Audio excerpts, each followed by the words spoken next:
Welcome to the Life of Hair. This week's episode, we're going to discuss disconnection and the principles of disconnection. In last week's episode, I did a haircut, a short haircut, that I used two types of disconnection, visible and invisible disconnection.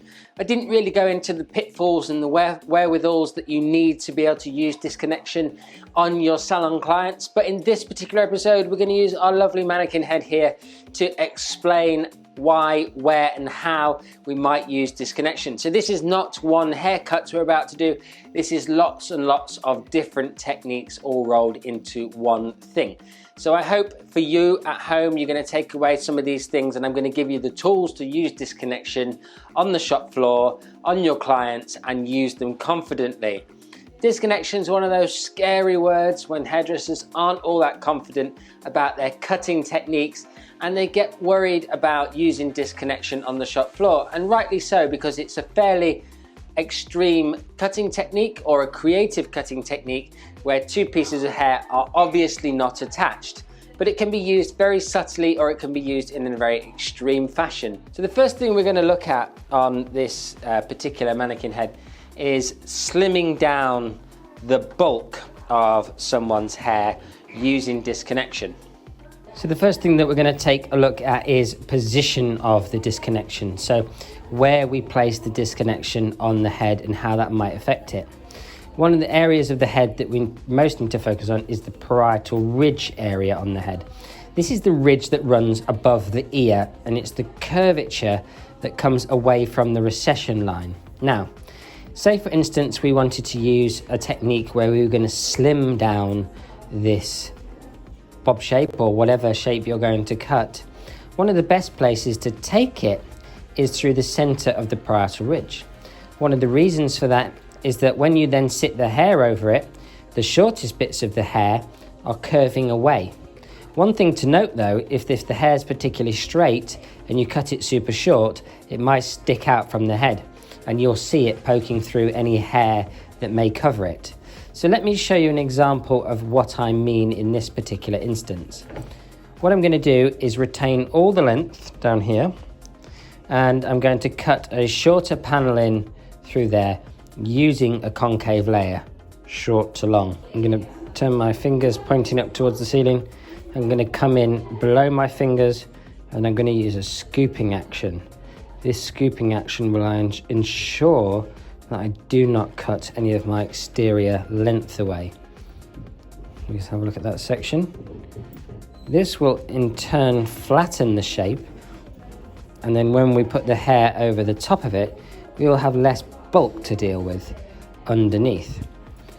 Take another section, and in this section I'm just going to over direct it to that first section because the hairline drops away at this point. That's really important to bear in mind when we're dealing with hairlines and different things that impact what happens when we cut hair. As you saw when I was cutting that section, the outline dropped away, and to be perfectly honest with you, that's okay.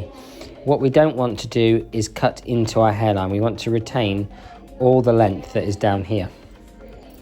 I can clearly see my guide in there. It might be difficult for you to see at the moment, but we're just going to work with that. We've got our shorter layers in here. And then obviously this hair is going to be much, much longer. It's going to sit over that hair. And then underneath this hair, we're going to have a lot of weight removed. This is going to sit nice and flat. This is really good for you guys who have got clients with really, really bulky hair. One thing I would say about this type of disconnection though, in my experience, as much as it's great to know how to do it, it can be a bit treacherous once it's grown out. So picking the right length when you do it in the beginning is so ultra important.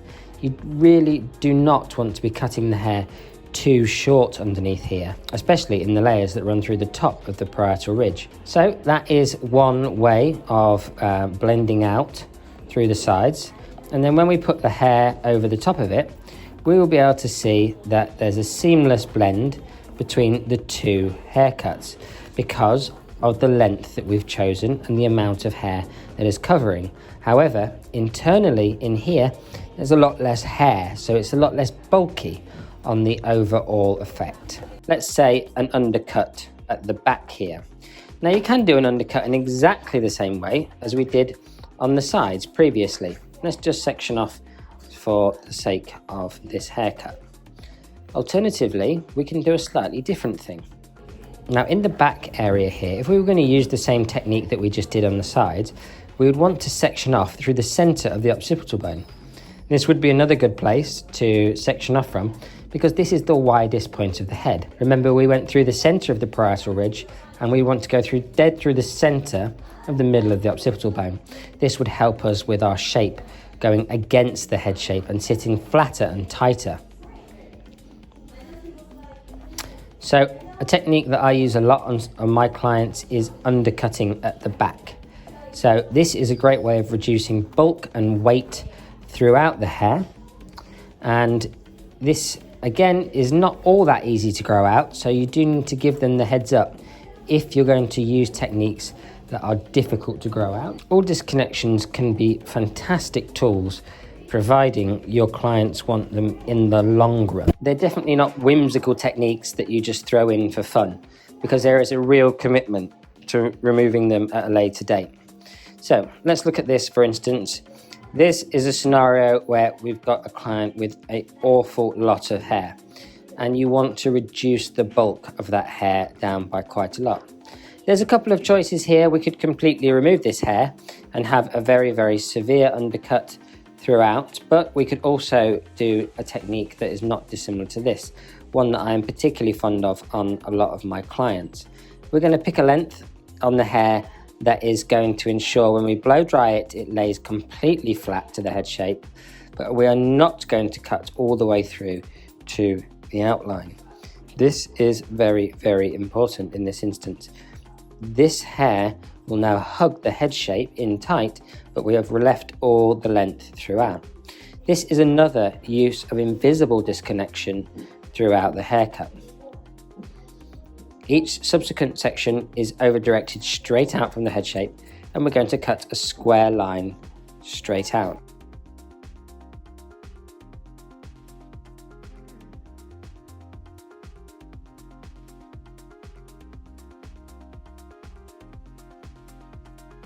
As you can see, we're clearly retaining all the length down here, but we're creating a much slimmer, flatter shape on the hair.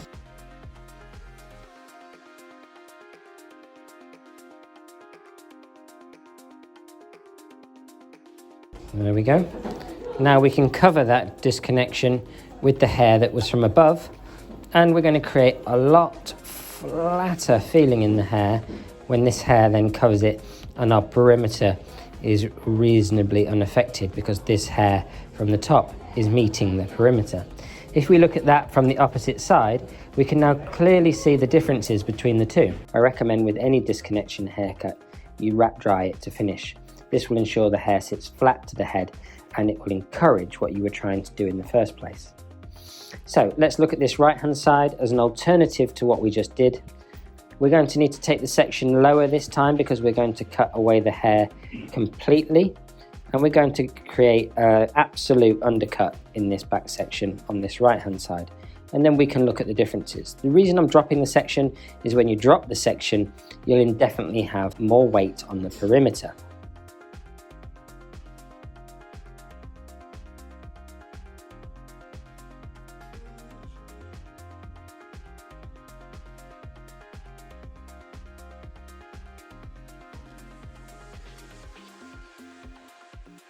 So that is the alternative to what I just did. As you can see, on this side we've left the length, and on this side we've cut away the length. This is sitting flat to the head shape. Now let's drop the right hand side of the hair over, and we can clearly see a distinct difference between the two shapes. Through this one, we'll be able to see that we've clearly disconnected it. Through this side though, it's a little bit more invisible. This is one of the key differences between invisible, this side, and visible disconnection. We can clearly see that this hair is not attached, but this hair becomes a lot more blended. So it's a very, very different look, and one that I think, when you fully understand invisible disconnection, becomes a lot more usable in your day-to-day salon life. Let's look at another example of visible disconnection. Something that was very, very popular a few years ago, and that was the undercut on the side. Now, these things always come back into fashion, and I appreciate it's not all that popular at the moment, but someone might walk in the door and ask for it. So there's a few things to bear in mind. As we looked at on the opposite side, probably one of the best places to disconnect the hair was through the parietal ridge. This is going to give one of the flatter results that you can possibly do.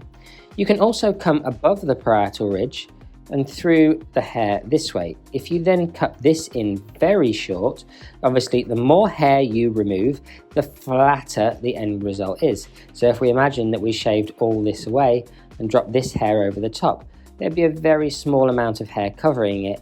It would become quite visible, and equally though, it would flatten the head shape out dramatically. What we're going to do, unlike the opposite side, we're going to use a low disconnection on this side, and we're going to let the hair hang over the top of it. Now, if we use a low disconnection, we will have more hair hanging over it from the top, and it will become less visible, dependent on how the hair is worn.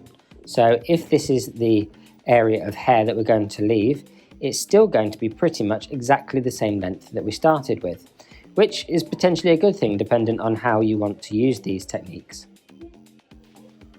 Disconnection isn't something that you should be scared of though, guys. It is a fantastic technique, but it just takes a bit of forethought and pre-planning.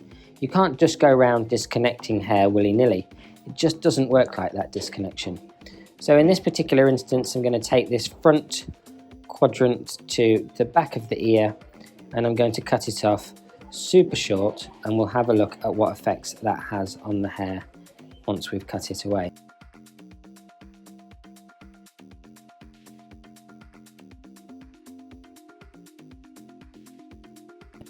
So when we comb that hair down over this section, that will inevitably making it sit flatter. We've looked at two different types of disconnection.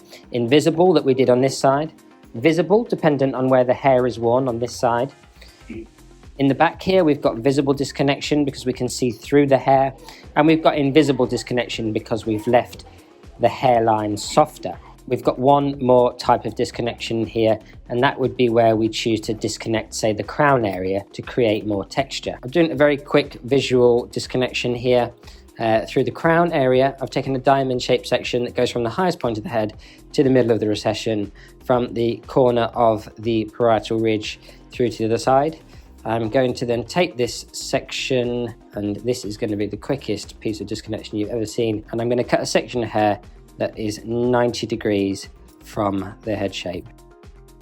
The over direction to the center will create longer length towards the corners, which will naturally create a little bit more connection towards the perimeter, but because of the internal lengths, and we're not going to connect it to any of the hair that is around it, it is a visual disconnection. This is a very nice way of getting some texture into someone's crown, especially that diamond-shaped section works particularly well, I find. Now, as I said in the beginning, this is no haircut that you want to copy or repeat. But I'm going to go and blow dry this mannequin head now, and hopefully it's given you some ideas about how to use disconnection in the salon and places you can use disconnection, and what the difference is between visible and invisible disconnection are. Okay, as I said, this is no specific haircut, although I quite like it in a weird way. So let's look at the disconnection that we created in the back here. We've got that very, very head-hugging, slimming, visual disconnection in the back here that sits very, very tight to the head shape and creates a very, very loose kind of veil of hair that hangs over the top, which creates a very thin perimeter. And then on the opposite side, we did something very, very similar, but we left the perimeter on the hair, creating some weight in the perimeter. And if we look at that as we comb it down, the two sides look fairly different. They've got a very slim profile shape where they're following or hugging the occipital bone around the head shape. So that was the two types of disconnection in the back, and how they might look for you and how you might utilize them. This little piece that we cut away from around the ear can be worn in quite a few different ways, actually. Quite a nice quirky detail. If you want to hook the hair behind, a bit in front, a bit behind, a split fringe coming down, you know, a much more creative look. I really like that look, actually. This small piece of disconnection, and obviously this could be bigger or smaller, and it's all hair texture dependent. If you've got lots and lots of hair, you need to take bigger sections or remove more hair for the hair to still sit slim on the head shape. So let's just straighten her up and you can get that head-on look from there. So that looks pretty sweet, I think, that side. And then on this opposite side, remember we scooped out, this was the first thing that we did, and we left the perimeter length, but obviously by doing that, we do reduce a lot of the thickness through this bottom area, so it's very fine, very textured, very loose. Internally, the shape is quite obviously disconnected. This is going from short to long, and this hair is veiling it, so we don't get to see that disconnection through there, but we do get a slimmer shape. Now remember, obviously growing these things out can be quite difficult, especially if you've cut the disconnections internally very, very short. And then finally the crown disconnection, where we used the diamond shaped section to create texture and movement on this crown area. You know, just cut it off in a Wanna compression haircut, pulled it all to the center and just cut it with the hair straight out from the head shape, and it's worked out really, really perfectly in the sense that it's created lovely texture in that crown area. So I think if we're going to utilize this to its best possible outcome for a haircut that's not really a haircut, we could style it a little bit, something maybe like this. Texture on the crown, teardrop shape coming down here, expose the disconnection here for a visual disconnection, and that's a really cool little shape. I really like that, and I know, like I said to you, I really wasn't going for a particular style here. I was just trying to show you, you know, kind of a few ways of using disconnection visually and not visually, and this has really created something quite interesting. So I hope there's some things on here that you can take away from it, and if there has been. And there we have it. I hope you've enjoyed this episode. I really like what's been created by just throwing several different types of disconnection onto one head and seeing what comes out. I hope it's given you a better understanding of disconnection, and this particular episode was a request episode from a few weeks ago. So thank you for those requests. When they roll in, I do make sure that I tick them off my list of request videos. So don't be afraid to ask. I really, really like it when you guys come up with suggestions for the videos that you want to see. And if you've got any more questions on disconnection, then do come speak to me in the comments. If you've got any more questions on disconnection, then do head down to the comment section and ask me anything you like about disconnection. I hope you've enjoyed this, and if you did, hit the thumbs up button, smash the subscribe button, and I'll see you again next time for another episode of The Life of Hair.